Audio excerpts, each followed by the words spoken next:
Hello friends, welcome to my channel. जैसे कि आप आज के वीडियो में देख सकते हैं कि मैंने यहाँ पे डीमार्ट के प्रोडक्ट को दिखाया है।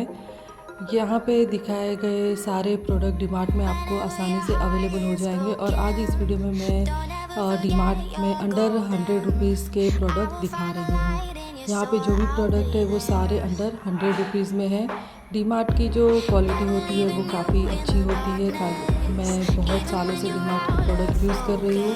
मेरा पर्सनल एक्सपीरियंस बहुत ही अच्छा रहा है डीमार्ट के साथ। आप देख सकते हैं ये मसाला दानी सिर्फ 79 रुपीज़ का है और ये बहुत ही यूज़फुल है। आप इस तरह से मसाला दानी यूज़ कर सकते हैं। ये है एक प्लेट है, प्लास्टिक की प्लेट है। पर प्लेट की प्राइस 49 रुपीज़ है। ये बच्चों के लिए कैप है जो आप कहीं घूमने समर में कहीं घूमने जाते हैं तो वहाँ पे ले सकते हैं। ये गर्ल्स के लिए, बॉयज़ के लिए भी अवेलेबल थी वहाँ पे। और ये सिर्फ 49 रुपीज़ की थी। ये बाउल आपको पर पीस 59 रुपीज़ का मिलेगा, जो कि बहुत ही यूज़फुल होता है। हमें जैसे मैगी वगैरह खाना हो तो इनकी क्वालिटी भी काफ़ी अच्छी होती है। ये कंटेनर सेट है, इसमें 7 सेट आते हैं। इसमें ब्लू कलर का मैंने ख़रीदा है, मेरे पास भी है। इसमें ब्लू कलर का जो है कंटेनर वो मैंने ख़रीदा है 69 में। छोटी छोटी चीज़ें रखने के लिए बहुत ही यूज़फुल है। तो अगर आपको मेरी ये वीडियो पसंद आती है तो मेरे वीडियो को लाइक कीजिए, सब्सक्राइब कीजिए और कमेंट करना ना भूलिएगा। Thank you for watching.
Whenever your heart is broken